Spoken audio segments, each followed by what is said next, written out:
সুপ্রভাত জানিয়ে আবারও একটি নতুন ব্লগ শুরু করছি। দেখো আজকে আবার দুর্দান্ত একটি রেসিপি নিয়ে চলে এসেছি তোমাদের সামনে। আমার হাতে দেখছো কি, দেখে তো বুঝতে পারছো নিশ্চয়ই। এগুলো হচ্ছে মাছ, এগুলো হচ্ছে নদীর বেলে মাছ। আমরা এগুলোকে বালকুর মাছ বলে থাকি। দেখো কত সুন্দর মাছগুলো, কাছ থেকে দেখো। এগুলো বাচ্চাদের জন্য খুবই ভালো এবং বয়স্ক যারা কাঁটা খেতে পারে না, এত কাঁটা তো নেই, তার জন্য খেতে খুবই ভালো লাগে। আর এই মাছটি খুবই নরম।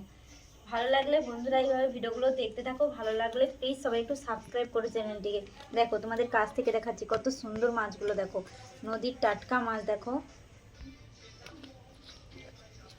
মাছগুলো প্রথমে আমি কেটে নেব, আর এই মাছের আমি ঝাল বানিয়ে দেখাবো। পুরো ভিডিওটা তোমরা দেখতে থাকো। প্রথমে মাছটা আমি ছাড়িয়ে নেব। এই মাছের স্বাদ কিন্তু খুবই ভালো লাগে বন্ধুরা। এটা নদীর মাছ তো, তার জন্য খুবই স্বাদ। আমরা খেয়েছি আগে, আবারও তোমাদের রেসিপিটা দেখাচ্ছি। কেমন হয় কমেন্ট করে জানাবে তোমাদের কেমন লাগে। আর এই মাছটাকে খুব সাবধানে রান্না করতে হয়, না হলে ভেঙে ভেঙে ছেড়ে ছেড়ে যায়। তার জন্য আগে থেকে একটু লেবু পেলে মাখিয়ে নিলে তাহলে আর ছাড়বে না। পিস পিস করে মাছগুলো কেটে নেব ছাড়িয়ে।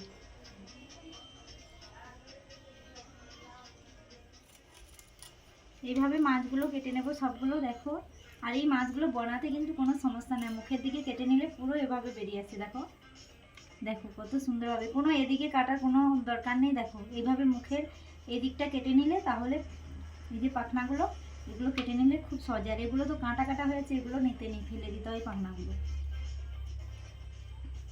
দেখো মাছগুলো তো কেটে নিয়েছি, তারপরে ধুয়ে নিয়ে চলে এসেছি সুন্দরভাবে। দেখো কত সুন্দরভাবে লাগছে মাছগুলো। আর এই মাছগুলো আমি লবণ এবং হলুদ গুঁড়ো মাখাবো। তার আগে আমি লেবু রস মাখিয়ে দেবো, তাহলে খুব টাটকা লাগবে এবং ভাজার সময় যে ছেড়ে ছেড়ে যাওয়ার ভয় থাকে সেটা আর হবে না। তাহলে এখানে আমি লেবু রস আগে থেকে বের করে নিয়েছি, অল্প করে লেবু রস দিয়ে দেবো। ওর মধ্যে লবণও দিয়ে দেবো পরিমাণ মতো, মাখিয়ে রেখে দেবো। তারপরে জলটা বেরিয়ে গেলে তারপরে নিংড়ে নিয়ে তারপরে হলুদ গুঁড়ো দেবো। কিছুক্ষণ 15 মিনিট মাখিয়ে রেখে দেবো। 15 মিনিট পরে আবারও নিয়ে চলে এসেছি। দেখো আর মাছের মধ্যে যে লবণ এবং লেবু মাখিয়ে রেখেছিলাম সেই জলটা তো অনেকটাই বেরিয়েছিল, এখানে গড়িয়ে নিয়েছি। এরপরে আমি হলুদ গুঁড়ো মাখিয়ে নেবো। রান্নার সময় রান্না তো করবো, তাই হলুদ গুঁড়ো মাখিয়ে নিচ্ছি, ভাজবো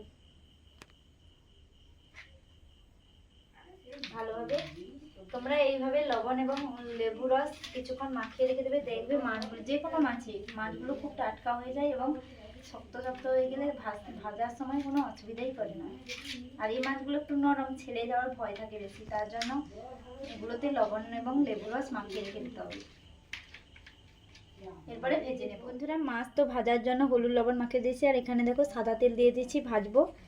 এখানে মাছগুলো প্রথমে আমি লাল লাল করে ভেজে নেব।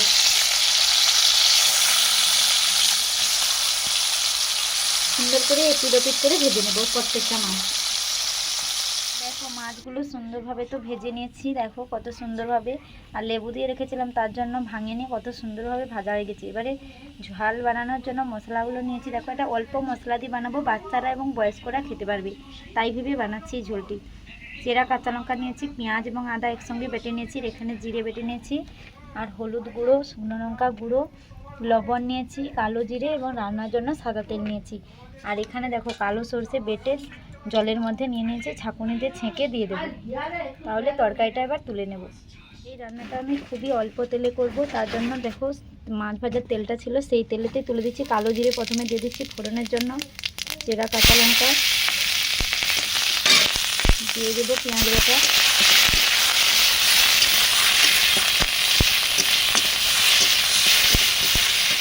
দিয়ে দেবো জিরে বাটা, হলুদ গুঁড়ো, কাঁচা লঙ্কা দিয়েছি তার জন্য শুকনো লঙ্কা গুঁড়ো অল্প দেবো।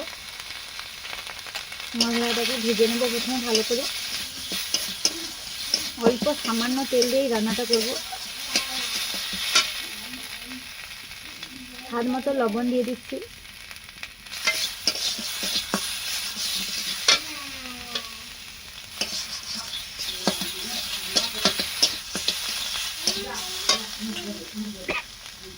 অল্প করে আর একটু তেল দিয়ে দেবো।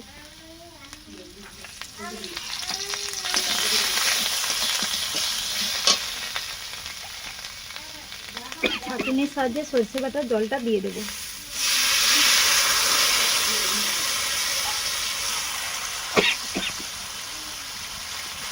দেখো জল দিয়ে দিয়েছি, এবার ঝোলটা ফুটে এলে তারপরে মাছগুলো দেবো। খুবই সামান্যভাবে তাড়াতাড়ি এই রান্নাটা হয় এবং খুবই স্বাস্থ্যকর এই রান্নাটি। দেখো ঝোল খুব ভালোভাবে ফুটে এসেছে, এরপরে মাছগুলো একে একে ভাজা মাছগুলো দিয়ে দেবো। কিছুক্ষণ এবার ফুটে গেলে তারপরে আমি নামিয়ে নেব। দেখো ঝোলটা খুব ভালোভাবে হয়ে এসেছে, এবারে আমি নামিয়ে নেব। এই রান্নাটা তোমরা বাড়িতে এইভাবে বানিয়ে দেখবে, বাচ্চারাও খেতে খুবই ভালো লাগবে। আর মাছের মধ্যে তো কাঁটা নেই, খুবই নরমই মাছটি, খেতে খুব সুস্বাদু। তোমরা বানিয়ে খেয়ে আমাকে কমেন্ট করে জানাবে।